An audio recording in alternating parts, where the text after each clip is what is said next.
pitch. Third-placed Hearts had the chance to make up ground away at struggling Kilmarnock, who hadn't won at Rugby Park since the 17th of October. Commentary comes from Alistair Lambert.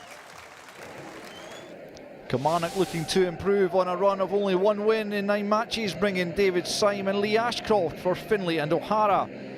Hearts, despite a win over Dundee United in their last match, make 4 changes, with Juanma, Augustine, Djoum and Patterson replacing So, Ozturk, Gomez and McGee.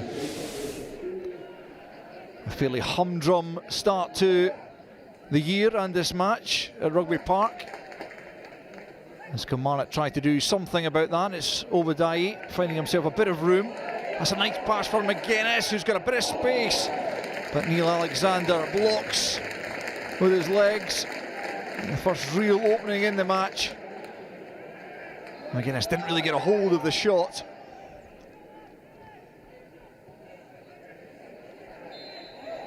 Free kick given and quickly taken by Djoum, who powers forward alongside Juanma. Back for Djoum once more, and Juanma.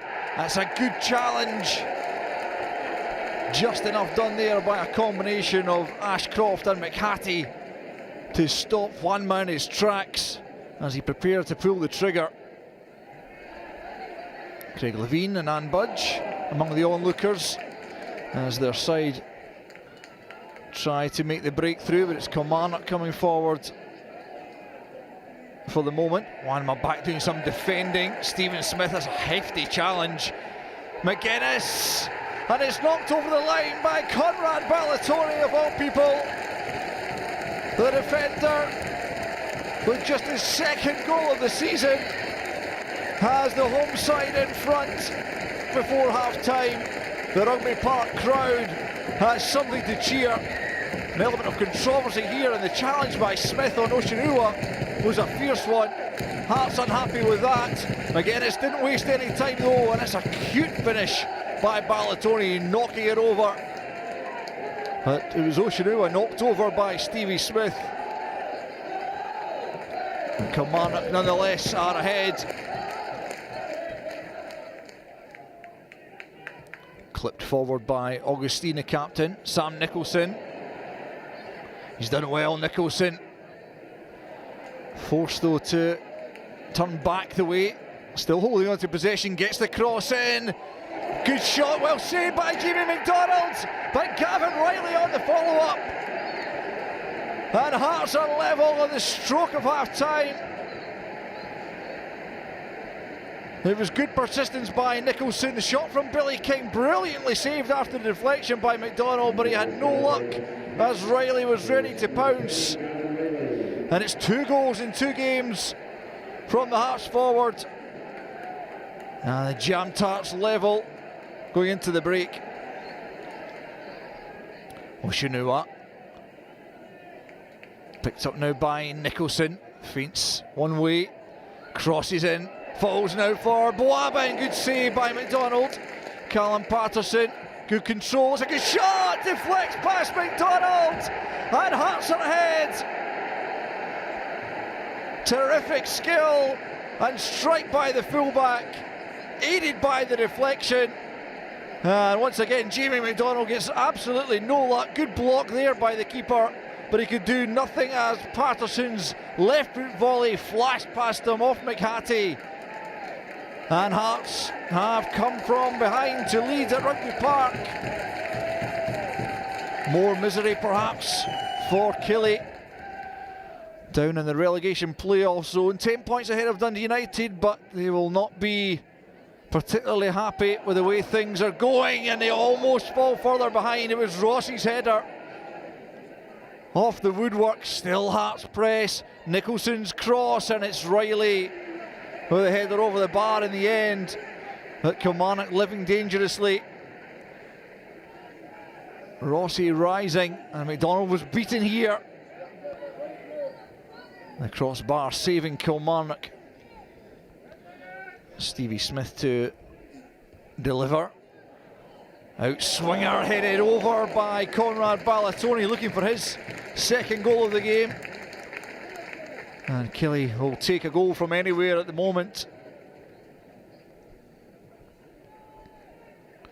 And Robbie Nielsen Only one win in 6 for Hearts. We're on course for another one. Stevie Smith curls it goes. There's Josh McGuinness! And Kilmarnock have snatched an equaliser with just 10 minutes left. Lovely delivery from Smith. McGuinness with his back to goal somehow directs the ball into the top corner. I thought it was a good Kilmarnock performance. I felt first half we were the better side in the game. I thought we played really well, and we showed a lot of character to come back. And just said that to the players there. It's a good way to start the year against a good side. But we've got to show that commitment and passion every week. We've showed against the teams at the top of the league that we can more than match them. But we've now got to do that against the teams that are round about us. I'm really disappointed to pick up 3 points here. I thought in periods we played really well. That quality at times wasn't good enough. There was a period when we went 2-1 up that we should have killed the game, and then we let them back in it with a poor defensive display from a corner. 2-2 the final score, the points shared, but Robbie Nielsen also not happy about what he felt was a foul in the lead up to the first Kilmarnock goal. Pat Nevin, does he have a point? I don't think it's a foul in the 1950s. However, in the modern game, it's a foul every day of the week. He's just taken him, he wiped him out. It's a nice finish. If you get a little break, you make the best of it. But he's got control of the ball, he's holding him off, but it's the nudge over the top there. And he's not, I don't think he's really touched the ball. What you don't do is then switch off. He's in a clear position to score a goal in the middle of the box. You've got to keep your concentration also. Yeah. Expect the unexpected. And in a way, will Kilmarnock fans like to see a bit of oomph from their team because they've seen some terrible performances, let's be frank, at home this season? Yeah, I've watched them, and I watched them against Celtic at Celtic Park and defended with their lives. And then I watched them the week after and they played Partick Thistle and they got absolutely hammered. Lost 5 goals. And why is that? But I think it's switching, obviously, when you have your team set up to be defensive and you've got all working that way, fine, perfect, and you're away from home, that's going to be the tactics. When you come home, the fans expect you to open up a little bit. Once you open up, maybe the defenders aren't good enough in a 1v1 situations. So yesterday, they got a bit of the defending right and they got a bit of the attacking right. And it's getting that combination of the two together. It's not easy and you're trying to work on both those things. Yeah, I would say that, but I would ignore what Hearts have done in this one as well. I must admit, I have thought that they fought and battled well. And you can just see from the two managers at the end who's happy and who's not happy.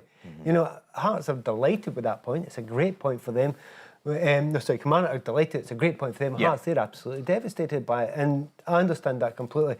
In the end, Hearts will go on for this. I think they'll get better. I think they're a team that are improving all the time. They're getting stronger all the time. And I suspect that they'll continue, not just between now and the end of the season, but further on from that. They're ahead of themselves at the moment, Hearts. Definitely. When they came into this league, it was a big step up. The question would be, would the players perform? Would they play the same way? They've changed and adapted, and they're now ahead of themselves. And do you expect them to stay in third place? I don't see why they shouldn't. I watched them against Celtic last week, and they did well. Okay. Look at the Ladbrokes Premiership table now. Celtic move 3 points clear of Aberdeen with a game in hand.